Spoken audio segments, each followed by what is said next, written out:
It's Joy Olson of Blockbuster Fundraising.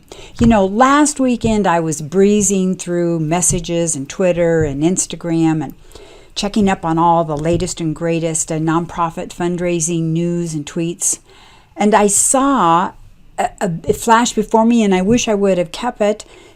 A nonprofit, a big art organization, raised over $600 million in one event, one weekend. I was stunned. I can't believe I lost it. So I went to Google it, and I did find another art museum. Of course, the Big Fashion Institute, MoMA, they raised over $145 million. But of course, they had all the celebrities and the media and the excitement of the fashion industry behind this event.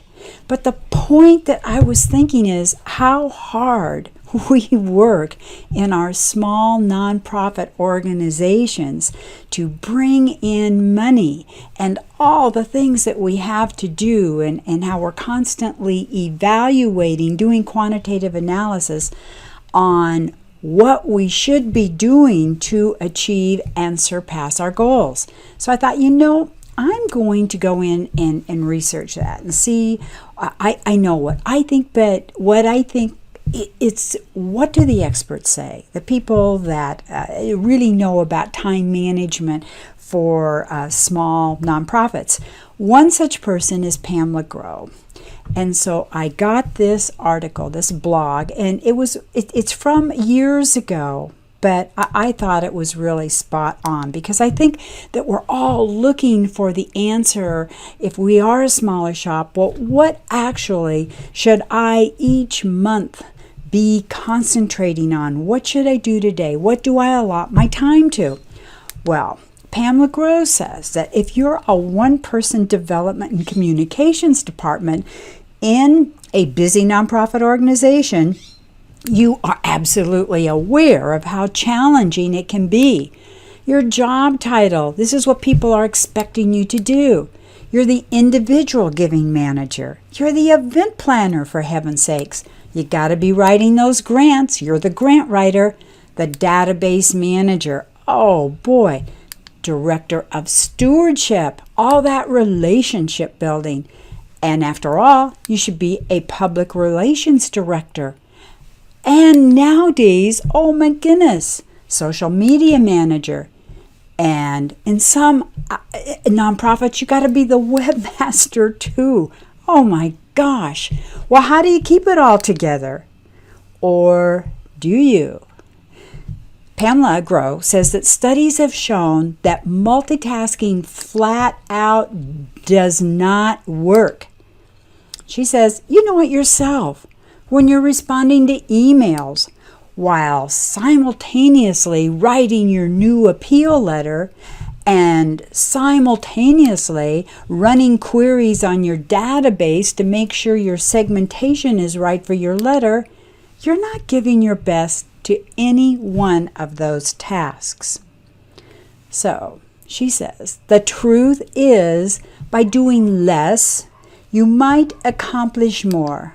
Well, that's easy to say, less is more. But so how does that work for us we development directors? The fundraising experts, we got to bring in that money. Well, she says, stop for a moment. What is, after all, the best use of your time? Where do you need to focus, really focus, to fully fund your organization's mission? Number one, and the experts all believe this, and I do too, it is so important. You have, number one, got to be building relationships. Number two, you have got to be following your development plan. You cannot start out the year or the month or really even the week, I think, without referring to your development plan. Where are you going? Where do you need to be? Are you behind? Are you ahead? What can you add? What can you subtract? You've got to follow your development plan. 3, You've got to understand your mission inside and out. You know that elevator pitch? You've got to hone that to perfection, because you're going to be using that understanding, that passion, that enthusiasm for your mission in every missive you write, in every phone call, in every face-to-face interaction, in every staff meeting, with any volunteers that you run into inside the organization. You have got to be the voice, the passion, the enthusiasm, the understanding of the mission. So, one way, Pamela says, to ensure that you get everything done that needs to be getting done is by batching. Have you heard of that? Batching simply involves looking at the tasks that you do over and over again and batching them into 1 or 2 spans of time. Examples of things that you might batch include: 1. Checking your email once or twice a day. Perhaps schedule email from 9 until 9:15 or 9:30. And then again before you leave for the day. If you have trouble sticking to that routine, try a site blocking program, she says, to remind you. And I think this is so true, because we can get caught up in the email. And guess what? You can get so caught up. This was written in 2011. Now, in 2018, oh my gosh, what a time suck social media can be. We all agree it's important, but you have got to schedule exact amounts of time to spend on it and then get back to your other tasks. So back in 2011, Pamela Gross said spend 30 minutes to an hour a day monitoring your organization's social media accounts.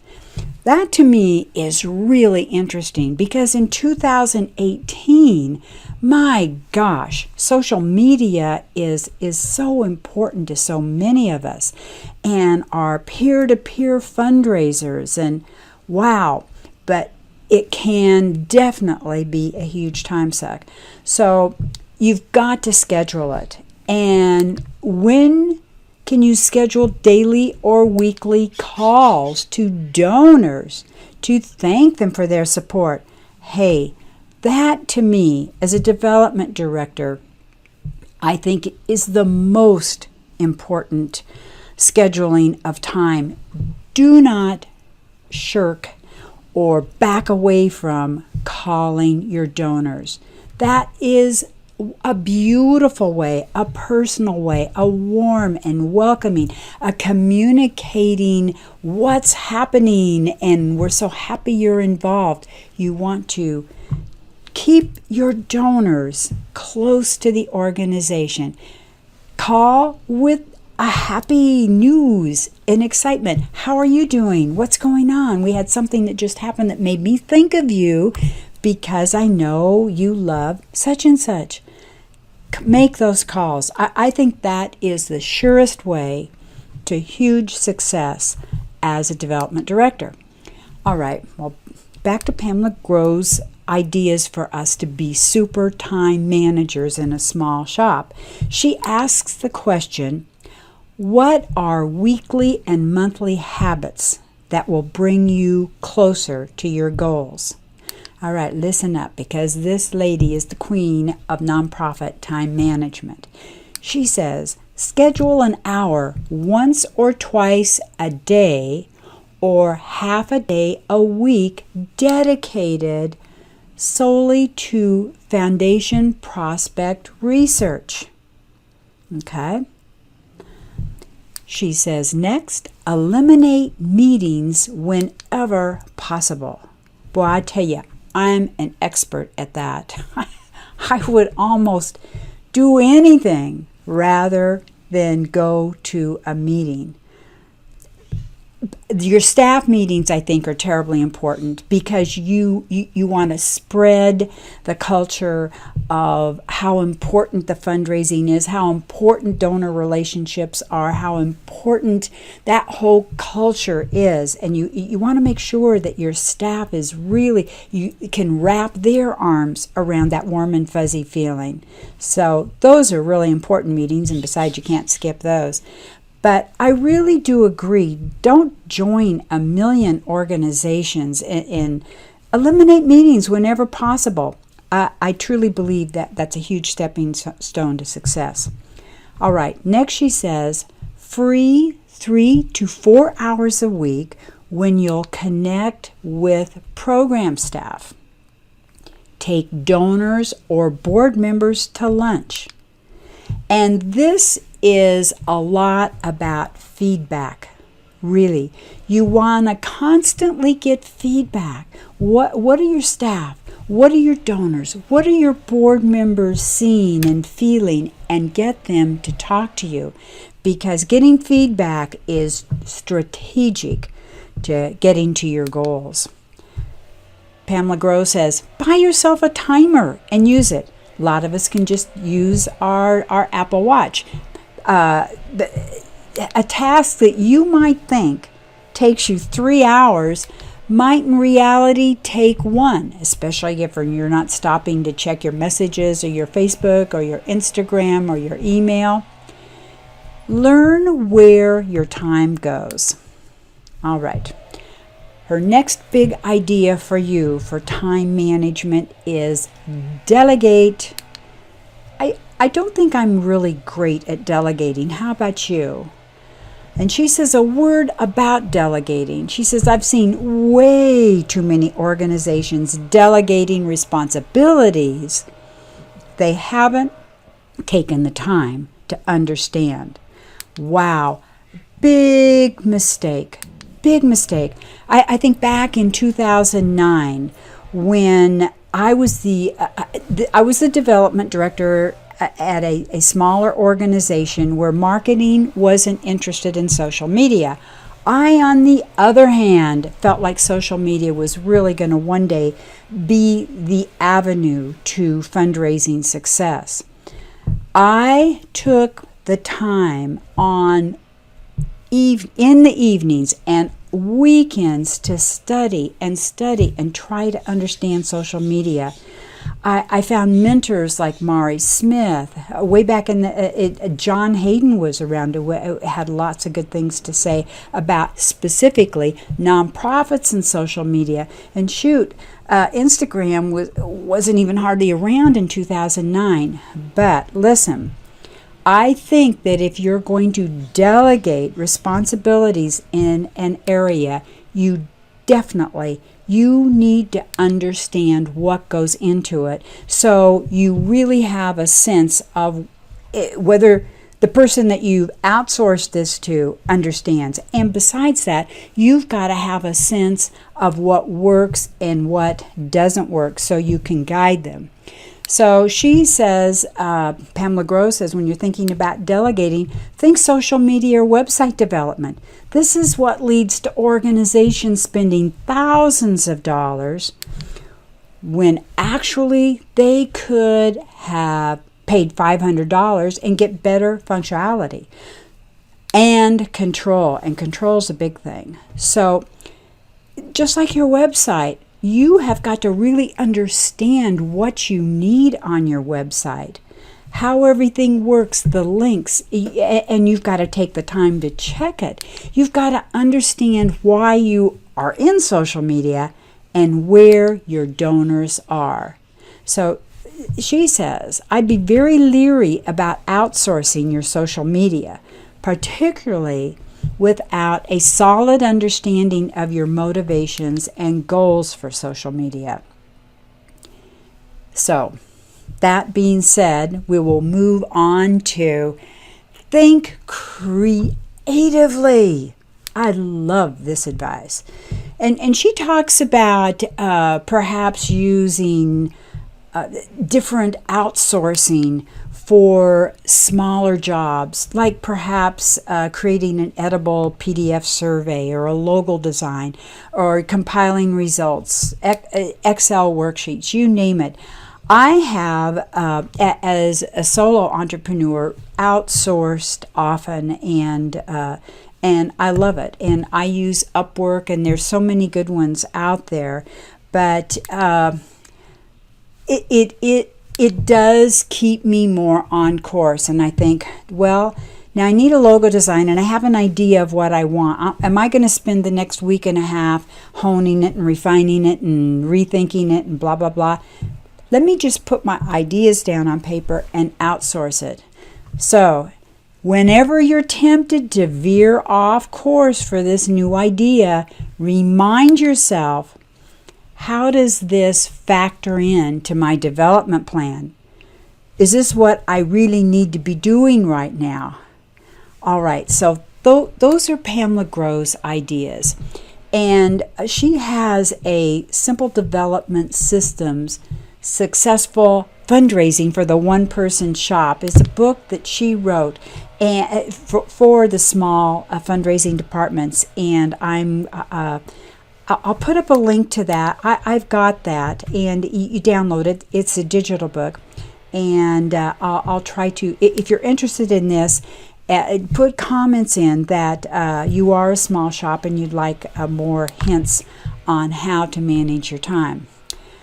Now, I wanted to give you another viewpoint, and this is from Veritas Group, and it's about major gifts. And I think every one of us in the development field realizes that we really do need to work on our major gift peeps, and we really need to be working that mid-level donors and moves management to get our best donors up to the major gift level.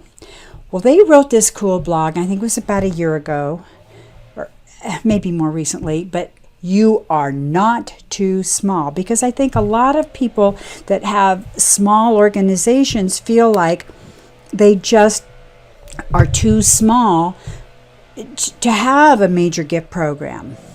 Well, Veritas Group, and I think it was Jeff that wrote this particular blog, he says, lately I've been talking to a great number of executive directors and development directors from small nonprofits. And bottom line, everyone is overworked and doing multiple jobs. We believe that. Well, it's not that I don't have empathy, he says. I really do. I've walked in your shoes. So have I.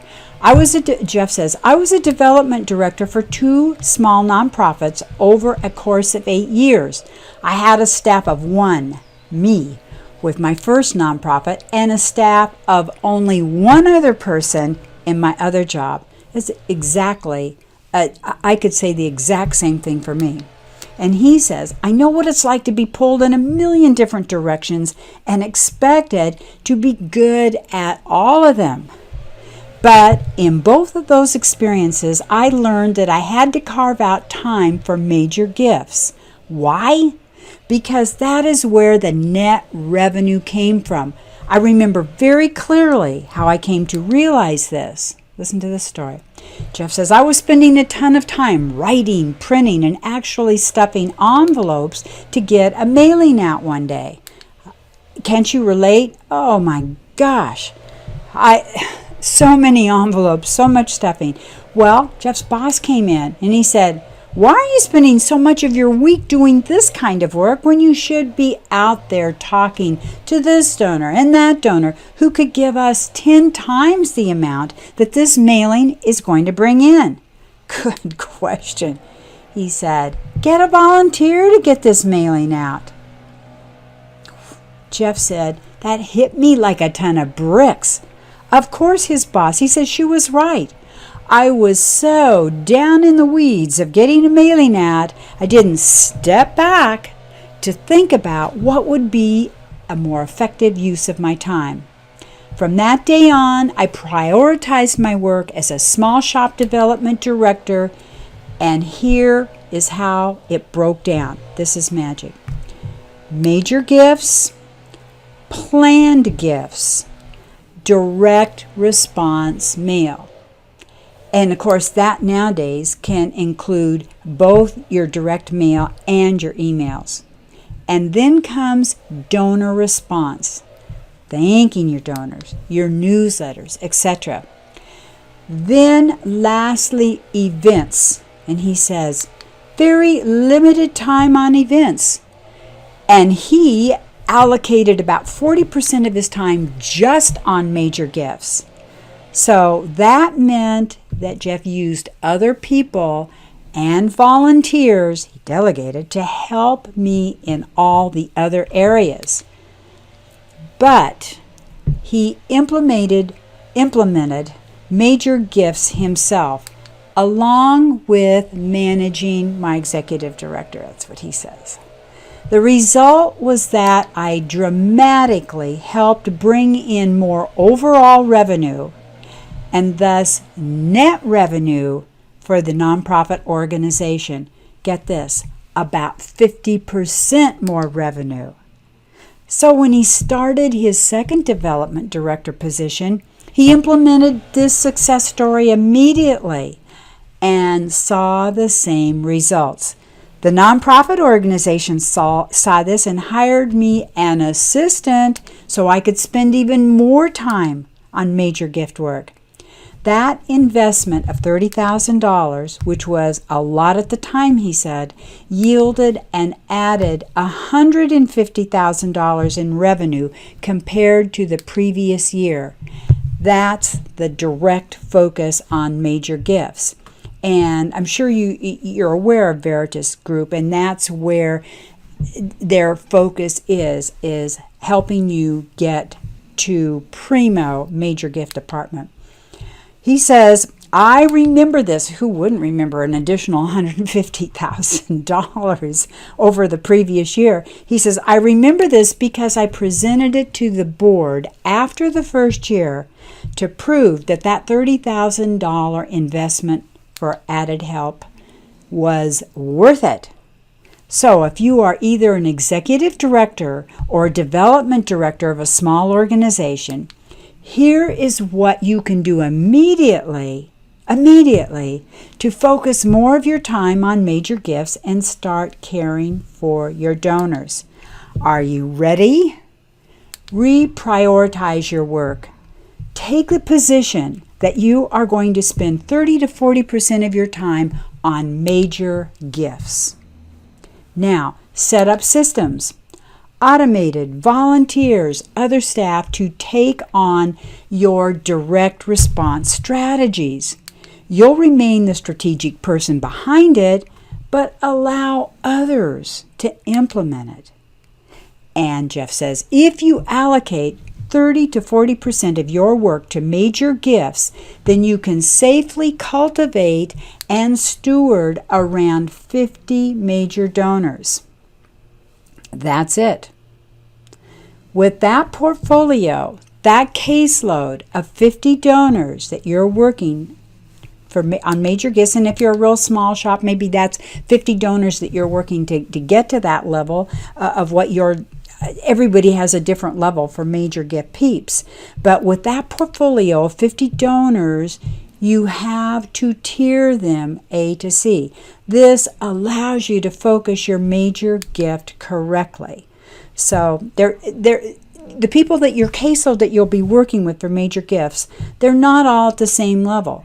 Perhaps you have a couple that you think that have the capacity and the willingness to do a $50,000 plus gift. Maybe you have others at the $10,000 level, and perhaps you are just really wanting to get a group of $1,000 to $5,000 donors. We're all in a different boat, in a different locale, with a different group of donors, but you have got to have just a focus on some major gift, and you've got to focus your major gift time correctly. You want to create goals and a year-long strategic plan for every major donor in your portfolio. You're meeting with them, you're learning about them, you're finding out their interests, and you're understanding their capacity. And you should be aware, too, of the other charities that they're giving to and the amounts that they're giving. So this gives you a destination and the roadmap to get to your goals, your major gift goals, your major gift plan. And Jeff says, quite frankly, it will keep you sane and allow you to sleep at night because you've got a plan, you've got a focus. And you know, when you've got a plan, you can always tweak the plan. If you don't have a plan, you don't know what's happening. You can't even tweak it. You have to start all over again every day. Get someone to hold you accountable, whether it's your executive director or a board member or even your significant other. Someone has to walk with you on this end and keep you focused. I mean, if you have a fitness trainer, they tell you the same thing. If you have a coach, they tell you the same thing. You've got to find someone that keeps you accountable.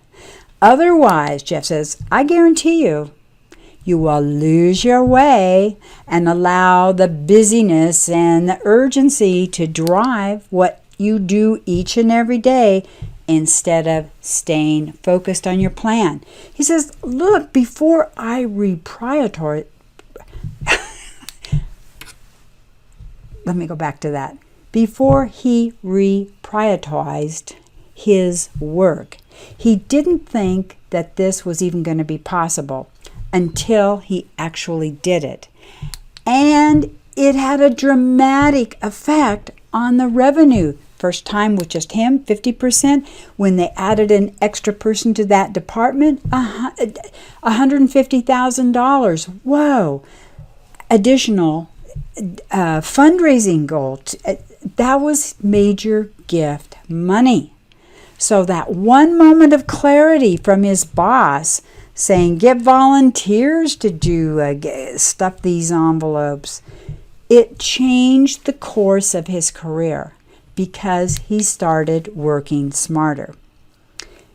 He says you can't not start a major gift program with the excuse that you're just too busy. Just too busy. I don't have time. He says, I can't let you do that. It's too important to your donors who are waiting for you to talk to them. And it's too important for your organization that needs the net revenue to do more of the great things you do. All right, so on your time management, you've got a great idea from Jeff at Veritas Group. You've got to focus more of your time on major gifts and, like Pamela Grow mentioned too, delegate some of the other busy stuff that someone else can do and do well. You got to reprioritize. See, I can't say it. Anyhow, Joy Olson here, Blockbuster Fundraising. It was fun to be here with you live. We go live every Tuesday at 1 p.m. Pacific Daylight Time. Sorry about the weed whacker or whatever was going on the first part of our live, but once you're live, you can't weed out the weed whackers, I guess. Anyhow, more information, more fundraising information at joyolsongroup.com, blockbusterfundraising.com, and hey, we've got over 300 free fundraising videos on our YouTube channel, Blockbuster Fundraising. Have a great week, and we'll see you again next week. Happy time management. Go for those major gifts. It's working. Bye-bye.